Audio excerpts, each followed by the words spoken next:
This is the world's largest HDMI port. We're gonna be installing this HDMI port in this PS5. Now, because this port is so big, it's gonna have to live on the outside of this PlayStation 5. But don't worry, we have a PCB to mount it to. Now, the world's largest HDMI port wouldn't be complete without the world's largest cable. Both the HDMI port and the cable have copper tape on all of the pins. And the HDMI port has its own end that we can plug into a monitor when we're done. Now, this entire project would not be possible without my friend Taptic Digital. And here's the story on how it happened. So after you sent me all that stuff, my dad actually suggested making a 3D printed HDMI port. What are your thoughts on that? You know, I had already made a giant USB port, and a lot of people asked me if I could make it work. So why don't we do a giant HDMI port and make it work? So his video is showing how he made it, and this video is showing it actually working. Potentially. So let's install this HDMI port and chase that fix.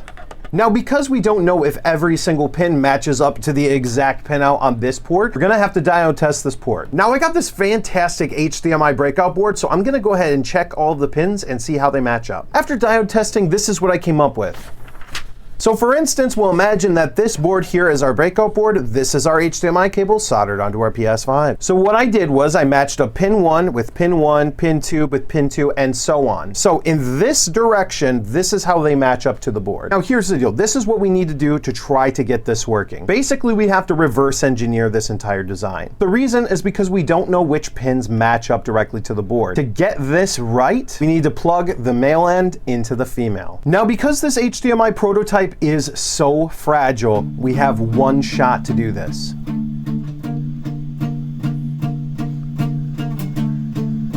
Okay, Eminem, all right, I understand. I did grow up on 8 Mile, true story. All right, the moment of truth, do they fit together?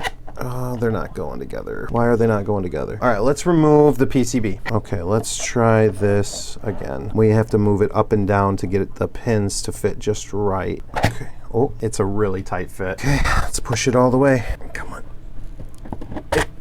Oh, that's it. Wow, that was not good because the pins are all pushed down in the back. Oh no. I think the only way to know if the pins are fully connected is to diode check them. So I have a female to female connection, and I'll take the other end of this giant male cable and we'll go ahead and plug this in. Now we'll plug in our breakout board. Let's check our continuity and see what we got here. Pin 19 is there. Okay, nothing on pin 8. All right, so I'm gonna take a pair of tweezers and try to push this. Okay, that might be enough to make connection. Okay, let's check 3. 3 is back here. 3, okay, we got it. Okay, and then we got pin 8, okay? They're all making connection. So unfortunately, we had quite a few pins kind of push through and break free, but that's fine. I've got it pushed in just enough to where we're making continuity through all the pins, which is good. So what we're gonna do is we're gonna solder wires to each and every single one, and we're gonna wire it up to the board. And by the way, it looks like the pinout, it matches the PS5's pinout. So let's get this wired up and see what happens. Pin number 1, done. Pin number 2. To make our life so much easier, I'm gonna just apply a little bit of flux to these pads. I think that'll be good right there. Green. As long as they're not touching, I don't care. It's getting harder and harder to fit. Can we be like, excuse me, wires, can you just give us a little bit of space, please? I think what we could do to move forward easier, what I mean is to come at it from this angle to give us some space for the next wire. There's our next one. Now we should be able to fit our next one, no problem. There it is. All right, that's it. Okay, it looks crazy. Let's get it connected. Wire number 1 is soldered.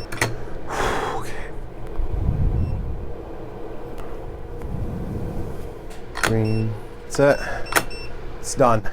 All right, now let's run some tests. Okay, I'm gonna catch you guys up on where I'm at. So it is 2 days later. I've been working and troubleshooting this thing for literally days. So on Thursday, I did wire up all of these wires on the HDMI port. Unfortunately, we did not have a signal. So I was talking with my friend Taptic, and he mentioned that the EMI shielding goes from the HDMI cable. Obviously, this is not made of metal, it's a prototype. That grounding shielding cable isn't grounded to the main logic board. So we went ahead and connected an alligator clip to the board. Now, I did go ahead and double check all of my connections here and checked them with continuity on the cable. In theory, it should work. We'll turn on the PlayStation.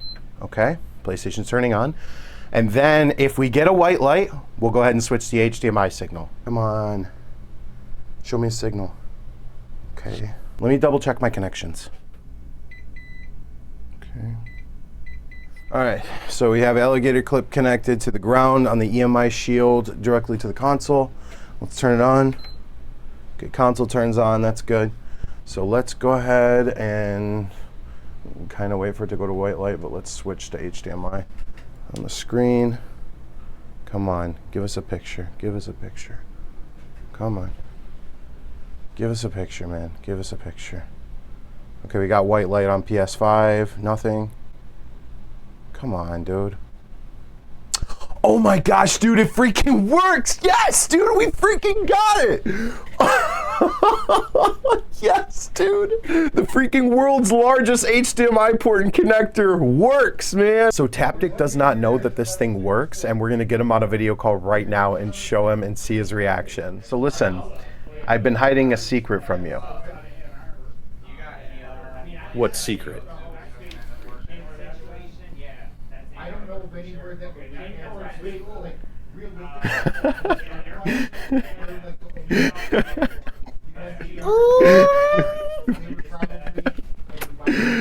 It's working. Holy shit. So this is it. This is the world's largest HDMI port and HDMI cable installed on a PS5, daisy chained all the way over to this monitor. Technically it works, technically it doesn't. Now go over to Taptic Digital's channel, subscribe to him, and check out that HDMI port and how he built it.